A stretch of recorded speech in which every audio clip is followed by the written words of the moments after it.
موجودہ زندگی میں ہمارے موجودہ حالات میں کس حد تک تبدیلی آ جاتی ہے، اس کا ہمیں وہ جسے لائیو ریزلٹس ہمارے سامنے بالکل. آپ کی ایک اسمائل سے کسی کا دن جو ہے وہ بدل جاتا ہے, اور دن تب بھی بدل جاتا ہے جب کسی کی برتھ ڈے اور آپ اس کو سیلیبریٹ کریں. تو آج ہے 14 فروری, اور 14 فروری کو ہمارے درمیان موجود تو نہیں ہے جن کی برتھ ڈے ہے, لیکن آج ہم ان کی برتھ ڈے, ان کی ہسٹری, ان کی سلطنت کے حوالے سے بات کریں گے. مغلیہ سلطنت کے بانی ظہیر الدین بابر کا آج جو ہے برتھ اینیورسری منایا جا رہا ہے. 1483 میں پیدا ہوئے تھے, اور انہوں نے محض 40 برس کی عمر میں 13,000 سے زیادہ سپاہ کی فوج اکٹھی کی تھی, اور یہ ان کا ایک طرح امتیاز پہ. اور اس کے علاوہ ان کی زندگی کے حوالے سے, ان کے طرز حکمرانی کے حوالے سے ایک رپورٹ ہے, وہ آپ کے ساتھ شیئر کرتے ہیں. مغلیہ سلطنت کے بانی ظہیر الدین محمد بابر 14 فروری 1483 کو فرغانہ کے دارالحکومت اندجان میں پیدا ہوئے.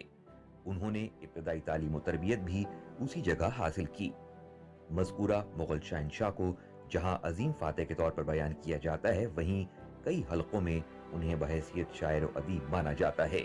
وہ 13 سال کی عمر میں باپ کی وفات کے بعد تخت پر براجمان ہوئے, لیکن چچا سے لڑائی کی صورت میں ریاست ہاتھ سے نکل گئی.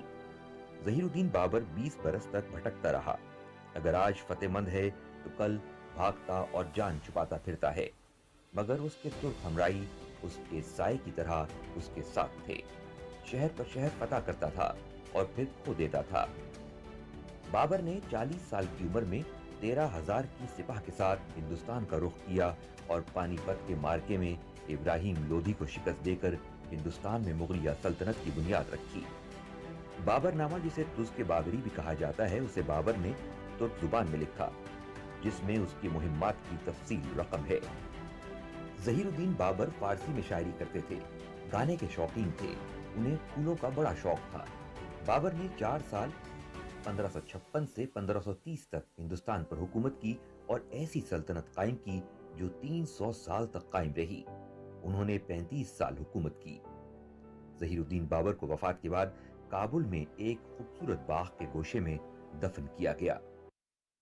جی جناب, بانی مغلیہ سلطنت ظہیر الدین بابر کی جو کنٹریبیوشنز رہی ہیں, جو ان کی زندگی رہی ہے, جہاں جہاں پہ انہوں نے کس صدی سے لے کے کس صدی تک حکومت کی ہے, اس حوالے سے آپ کی رپورٹ دیکھ رہے تھے. اور ہم دلچسپ اور عجیب باتیں بھی آپ کے ساتھ کچھ شیئر کریں گے جو اتھینٹک ہوتی ہیں. اس کے ساتھ ساتھ جو ہے کچھ موسم کے حوالے سے بھی بات کریں گے کہ اپنا خیال کیسے رکھنا ہے. لیکن نیوز بریک لے لیتے ہیں. نیوز بریک لے لیتے ہیں, میں بھی یہی آ رہی تھی رضوان. سو نیوز بریک کے بعد واپس آتے ہیں.